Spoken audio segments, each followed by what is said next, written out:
Hey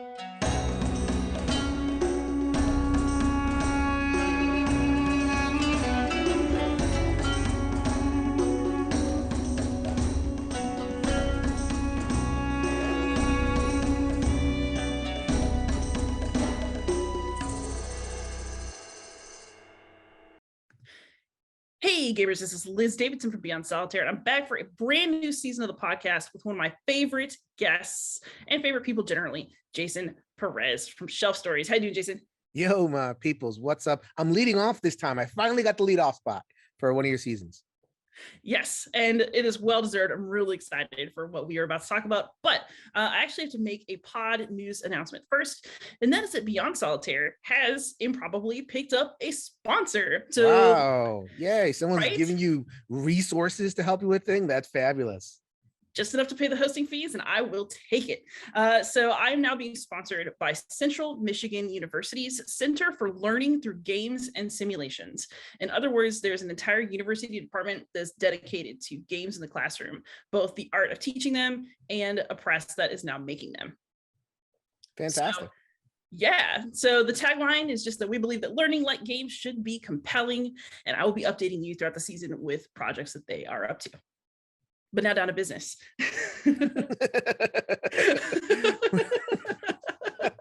I will say, though, one thing that I'm happy about in this situation is that I actually do believe in the CMU mission, so yes, it gives me no pain whatsoever to promote it. Very cool. Yeah, it's nice when you actually care about your advertising. All right, so we are sort of reprising a discussion that we had back at SD HistCon 2021 a few weeks ago, where we talked about gaming tourism and the use of history as sort of a comfort balm as opposed to actual history in games. So this has begun as your brainchild. So do you want to give us the delineation of what we were talking about? Okay, yes, we are talking about history in games, and any reviewer, you ask, the two of us, you ask Dan Thoreau, you ask anybody who wants to take history at least somewhat seriously in games, we wonder what to do with games that are clearly not really in it for the history. Like there's some games that are, and this is Beyond Solitaire. Liz is going to have plenty of games that take the history very, very seriously, but then there's a whole category of games. They tend to be more popular, more appealing to the mass market, that are clearly using history. We'll talk about them in the course of this episode, like games like Hadrian's Wall, games like Puerto Rico, games, colonization games, and building, city building games. Like there's all these generally Euro economic games, but they don't have to be, but these games that use history, but they're not, as Liz was saying, not really using history, they're not centering that. They're trying to do it for something else. So then I've figured out that the way that those games use it, or the lens that I want to use, so this is what the episode's about. The lens that I want to use is historical tourism. Okay. So then Liz kind of let the cat right out of the bag. Well, thank you, Liz. I'm up front. Right. In the sense that, okay, what is the difference between a historical tourism game and a history game? So a history game wants to present an argument about history, right? And it's usually presenting multiple sides, and it's usually presenting some kind of conflict, because all of history is conflict. And there's something, there's something to learn, right? And it inspires critical thinking. An historical tourism game, by contrast, is leveraging the history. It's taking the history and taking advantage of people's familiarity with the history. I've heard of Hadrian, I've heard of Puerto Rico, I've heard of all these things. And they're leveraging it for attention, sales, and comfort. At the end of the day, the primary goal of an historical tourism game is leveraging the content for the attention. It leaps off the shelf at people. They're more likely to buy it, and they're more likely to enjoy it and have a good time, shut their mind off, and have a nice, relaxing time in the history. Why is that called that tourism? Because isn't that what you do as a tourist? You're going down to, La Isla del Encanto, Puerto Rico, and, you're not sitting there doing anything. You're just, enjoying your time on the beach, and not, and not using your mind. So then, or like you go into the Hall of Presidents in Epcot Center, and there's Jaw Jack and Abe Lincoln, Honest Abe. He's chopping down a cherry tree. Yeah. This like putting your forearm up like this, is that the universal sign of like, okay, this is hokey? Yeah. Yeah, exactly. On the podcast, I'm doing the thing with my hand. Go ahead and check out Shelf Stories. By the way, the video of this recording is on Shelf Stories, my YouTube channel. Anyway, absolutely. So then you go to the Hall of Presidents in Epcot Center. You're not there to learn real history. You're there to kind of get the stylized, feel good, sometimes even jingoistic, but depending on what it's trying to do. But it's definitely not presenting real history. It's presenting this sheen, this veneer of history that is trying to evoke certain emotions in the audience. So then that's my lens, my current lens for understanding these Euro games and popular mass market games that are trying to make themselves available to an audience by passing them through this screen, this filter that cleans out the difficult parts. And I do think this is worth talking about, partially because publishers are doing to sell games, but also because people are saying that that's what they want. I mean, just yesterday on Facebook, I saw yet another comment: "Keep your politics out of my games." No politics. Oh no. I am just gaming for fun. I'm so tired after work. I'm doing this to turn my brain off and just have a good time. So why is that a problem? Why is it a problem? Because it's history. Because I'll say this because we're gonna do 2 episodes, and we're gonna talk specifically about war games and how like war games in particular are, they challenge us, right? and how do you depict brutality? How do you gamify these things? But just from the very beginning here, I don't have a problem with people's fun. I'm not against fun. I like fun. Do we get accused, Liz, of being the no fun people, the scoldy, wokey, whatever people that just want to ruin people's fun? Do you ever get accused of that? Actually, no. My students think I'm boring. That's about it. Well, I'm the one causing good trouble, so I get accused of that all the time. That we're out to ruin people's fun, and like we're just trying to make people feel guilty. We're trying to upset people, maybe to get power over them or to evoke a reaction to them. Like I am Shelf Stories is what it is, but I'm also in the Dice Tower. Dice Tower is all about fun. I'm also in the One Stop Co-op Shop. One Stop Co-op Shop is also about fun, all the fun, right? I am cool with fun. It becomes difficult when these history topics that aren't so fun get appropriated and passed through that screen, that filter, where it's like, okay, this aspect of history, whatever it is an opportunity to learn, an opportunity to enrich ourselves culturally, or an opportunity to kind of reflect on what went wrong. There's all sorts of things that can happen with a history, grappling with history, but passing it through the film, passing it through the must make the audience comfortable, passing it through the let's put our brains away.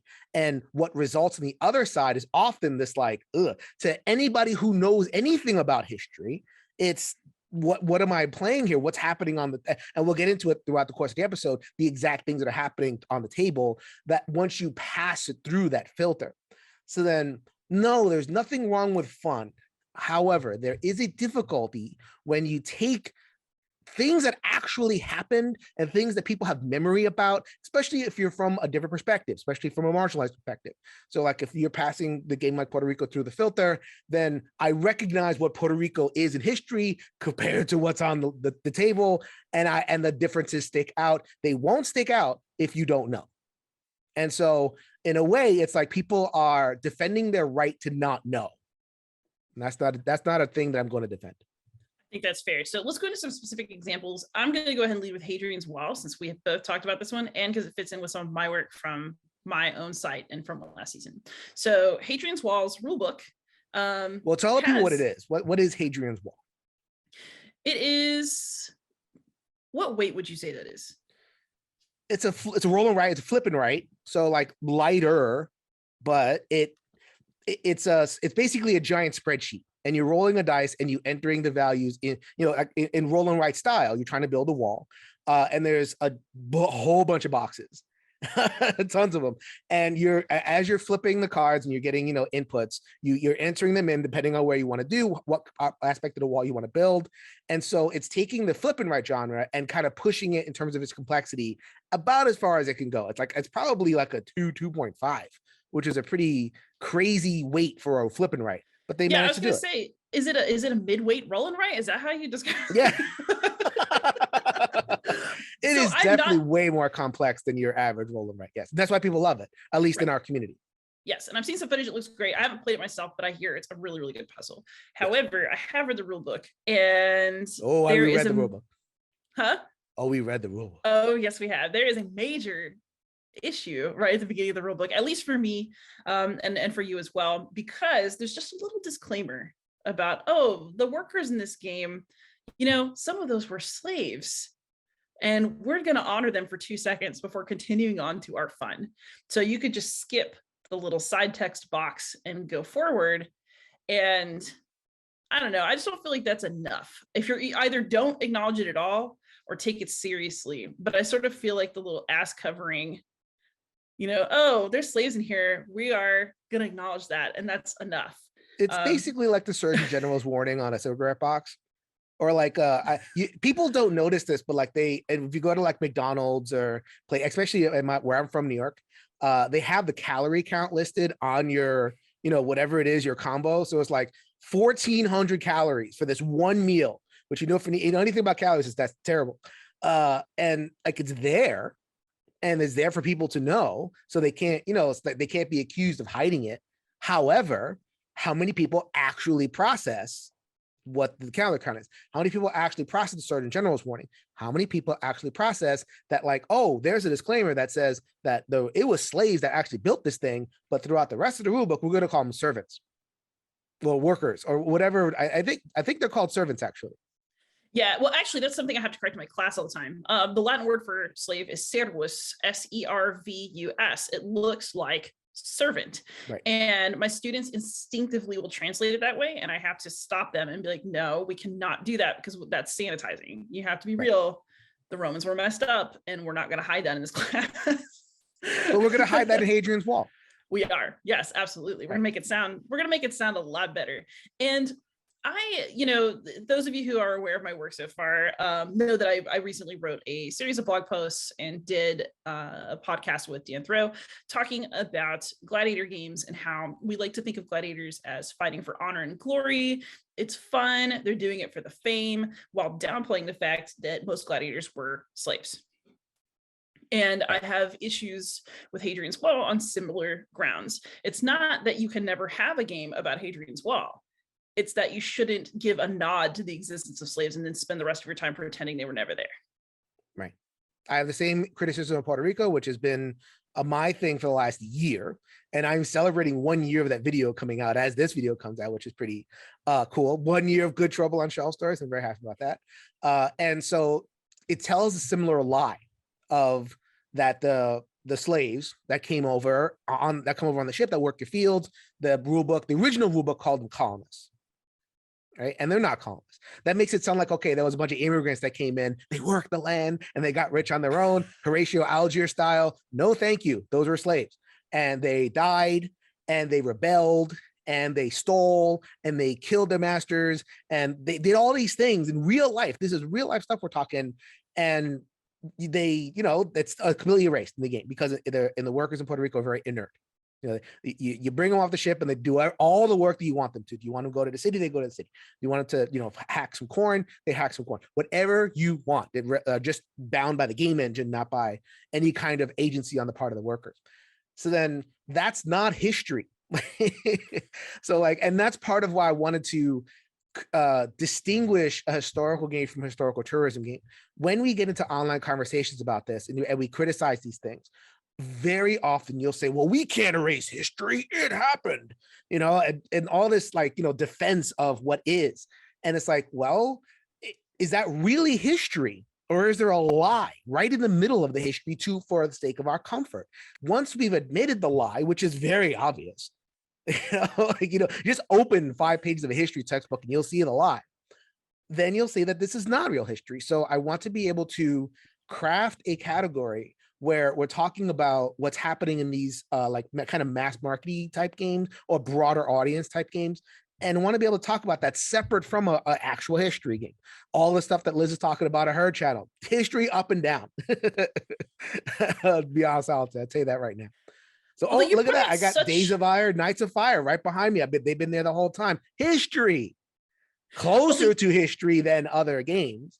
But then whatever it is. So, I mean, and I could talk about how they pull it off in a second, but there's a difference between games that present arguments about history and games that have to lie. Let's just call it what it is. Lie in order to appeal to people and make them comfortable playing. You know what's interesting about that, though, is you're pointing out when you said, but it really happened. What fascinates me about that is you're pointing out a very interesting little pulse point. I don't know how long we want to dwell on this, right? Sure, let's do it. Let's dwell on pulses. I like that. But we are okay with lies of omission, if that makes sense. It's okay to kind of scrub away something that's unpleasant.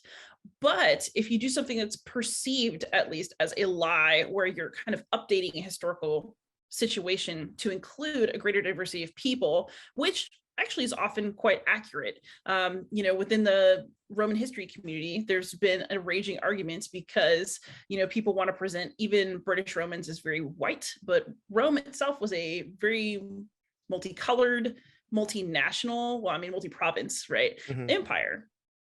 And so when you want to add in some diversity, for example, or add in something that's a little bit imaginative, that makes things more palatable for a modern, play group, that's a problem. And you will inevitably get somebody that yells at you about it, that's not fair. You shouldn't put that in there. I remember people arguing about Game of Thrones treatment of women, and it being like, well, women in the Middle Ages were treated horrible. It's just historical. It's fantasy.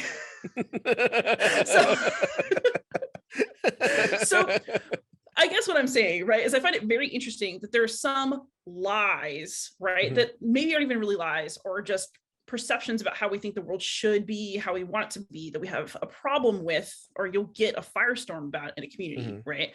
But then if you have an actual historical inaccuracy through omission, that's okay, because I just want to play my game.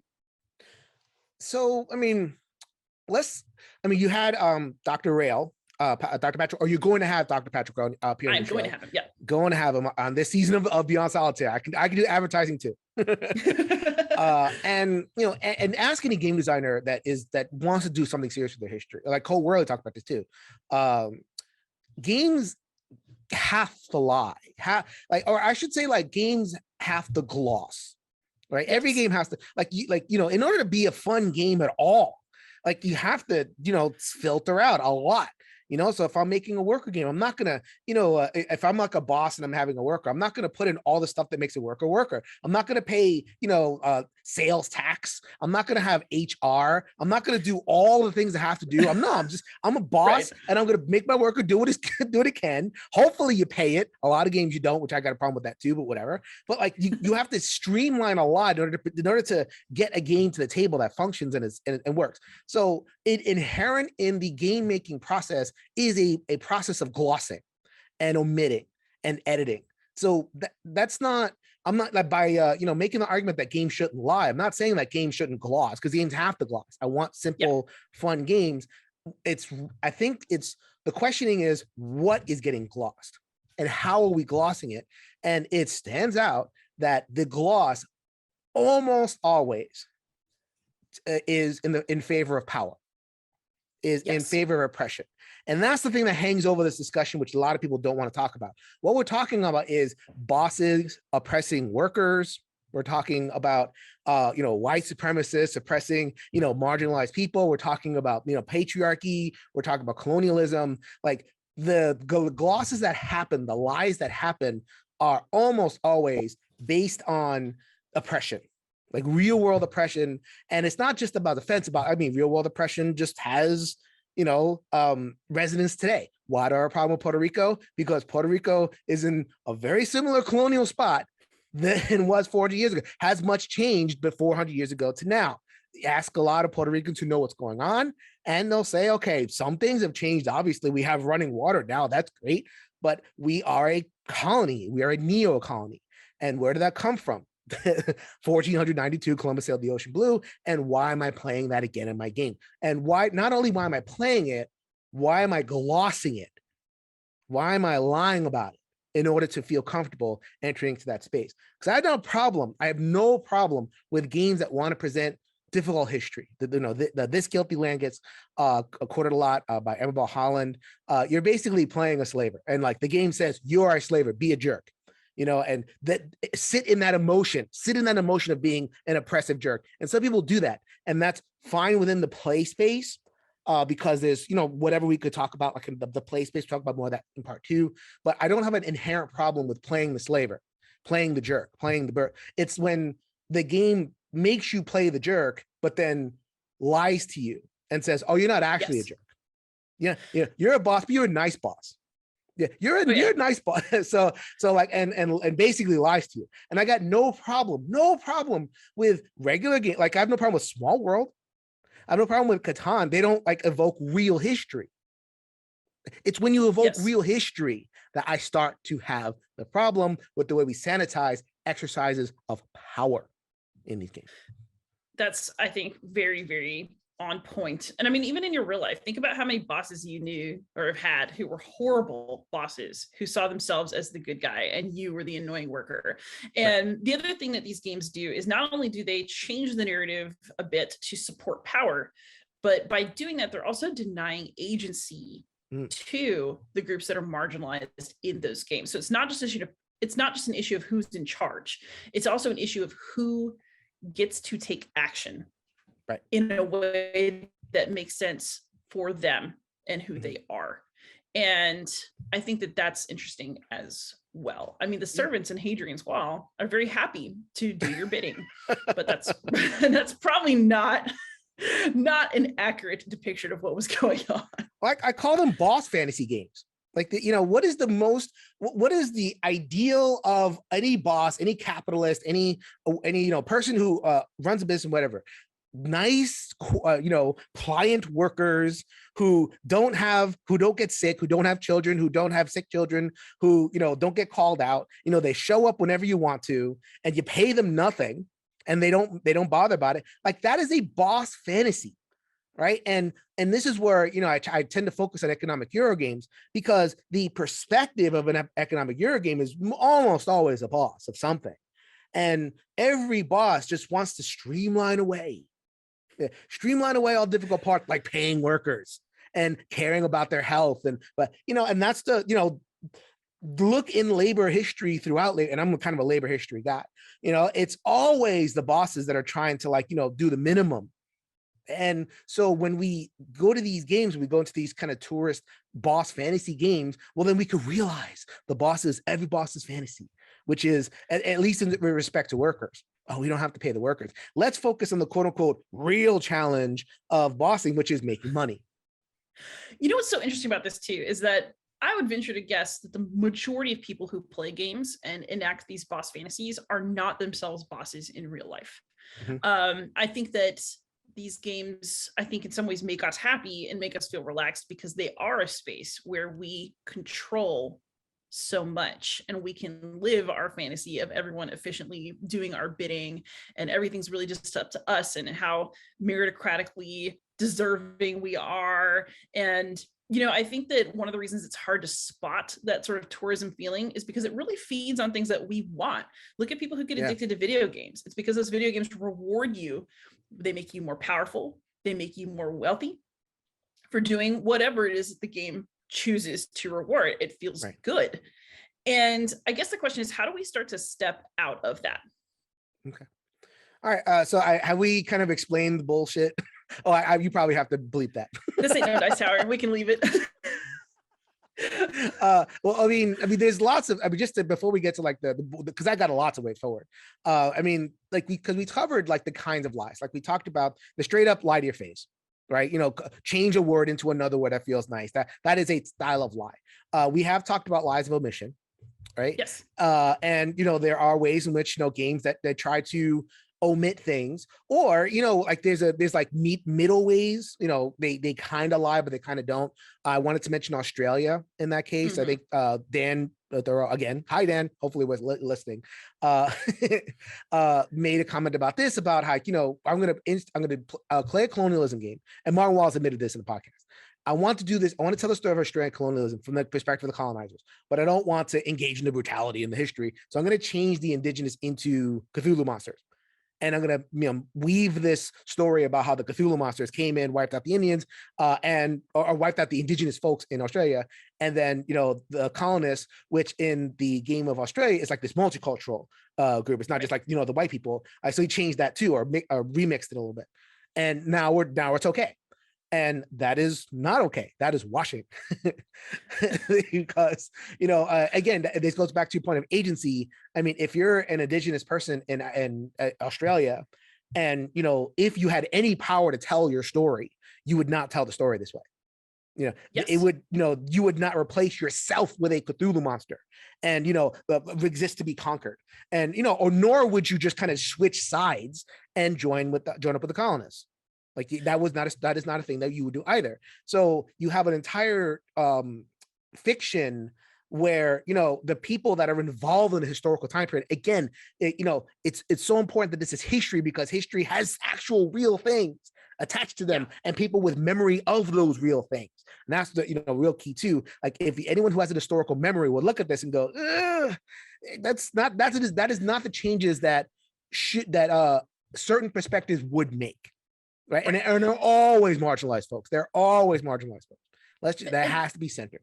Okay. The other thing that I do want to bring up about that, though, talking about agency, right, is that, okay, so we're talking about narratives that promote power, that continue to push down the marginalized, and their agency is something we're talking about. But if you are a person in power, just as with the patriarchy, just as with racism, when you are hurting others, you are hurting yourself. And I think another aspect of this is that the other person who loses agency when you enact that boss fantasy is you, because you wanted the more opiate version of the game that comforted you and lied to you. And you don't even know what you just consented to, right? Who you've agreed to be when you enter that role, if you have not taken a moment to be thoughtful about it. I think that in something like This Guilty Land, or, I talk about Spartacus all the time, because in that game, you are a Lanista who buys and kills gladiators and bets on whether somebody's getting beheaded in that fight, but that's who you are. And so you get to choose. And I also think that kind of making games more palatable also does take away your right to choose what you're embodying and the history that you're choosing to live out within the world of the game.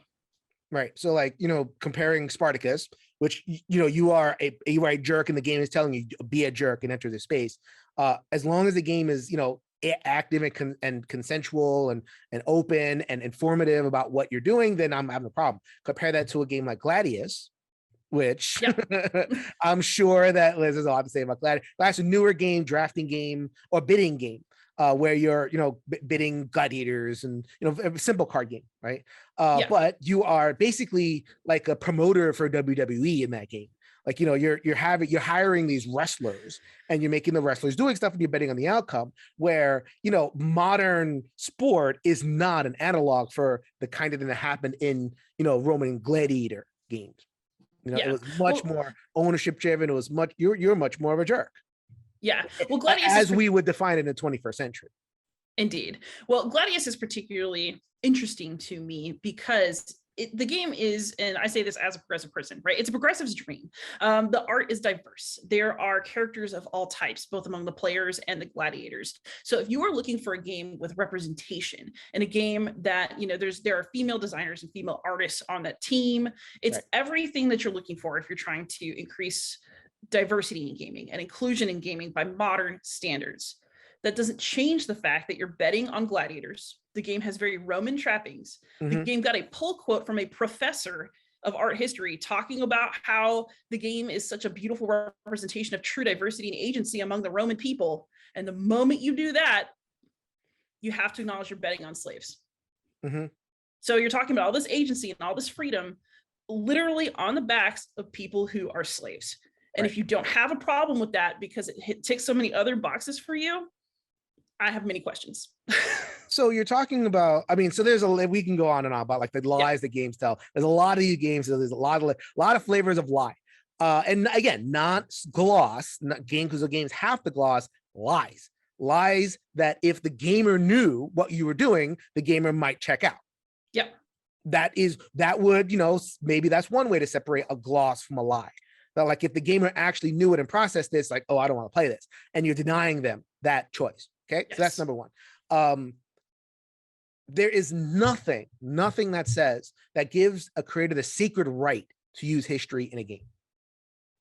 You know, that you don't have a say. You don't say like, okay, because that's a big thing. Right? Oh, you can't constrain creators. You know, you can't. You know, they have to be able to be free to do what they want. Okay, that on the surface level is fine. And yes, like I'm not going to say shut down the printing presses. I'm not going to say, you know, pox on their lands and they may never make anything again. I'm not going to say that, but you know, so they can make your game. So that is it is true on a factual level. You do have the freedom in America or in like a free society. You make what you want, but it is not free of consequences. It is not free of criticism. And when someone makes that kind of game, even, you know, diversity laden or whatever it is, there is still the criticism that comes from someone who has an historical memory and from someone who's attuned to the voices of marginalized folks in history and are marginalized folks being represented in this game that are baked into that should be there. That game could have been the WWE game. That game could have been, you know, the MMA game or some like, you know, drafting, fighting or whatever it is, but they chose to put it like you said, Liz, with Roman trappings. And once you add the Roman trappings, we're so used to in our society being able to kind of separate out, you know, and just like, okay, I'm going to use this part of history. I'm going to use this culture. Like, you know, let's spin the culture wheel. Let's spin the history wheel. And I'm just going to take that out. And that is not like, as historians, and I'm not like a historian, but I like this stuff. I can't separate this stuff, and nor do I think a healthy community should. Yes. So, you know, so like have all the fun you want. But when you pull in these history things, it comes with consequences that we are articulating. Criticism is not cancellation. I'm not calling for the cancellation of stuff, but I am calling for us to really think hard about that, whether that's what we want to be doing with our history. Yeah, I think that it's very important to say criticism and cancellation are not the same thing. As a historian, I'm going to criticize anything that steps on my turf that seems worthy of criticism. I mean, it's just part of the job. Yeah. it's just like I'm a game reviewer. You know, when I review I'm not going to shut my brain down because I'm a gamer. I mean, as a matter of fact, my fun is using my brain. You know, and like you're inviting people into this space and almost like commanding them, again, the agency thing, shut your brain down. That's the only way to have, you know, the only way to have fun in this space is to shut your brain down. And I'm saying that's not my fun. Yeah, I come into this space, I am promised fun. And why is fun defined the one way, the lowest way? Shut your brain down. My fun is using my brain. And if I use my brain, not in like some weird way where I'm like making like impossible connections, if I use my brain to just know stuff and connect a few dots, it's not like I'm inventing things whole cloth. Like remembering that there were slaves in Rome or remembering that there were slaves in Puerto Rico, that is not like out of the realm. It's just using my brain. And that's fun for me. And I'm being told, don't have your kind of fun, Jason, because we want this. No, I'm not cool with that. I completely freely admit I am a navel gazer. I love to just kind of chew on stuff and think about things and try to draw connections because that is actually who I am as a person, you know, like it or not, that's me. So, you know, my low grade fun is at least doing something like a jigsaw puzzle. Right. I mean, I'm still putting something together. I'm still working my brain on some level because that is what I like to do. You know, I can understand the desire to relax and turn your brain off sometimes. My therapist actually tells me I should do it more often, but but that's not actually how I'm wired. And you know, picking things apart, putting them back together, you know, that is my fun.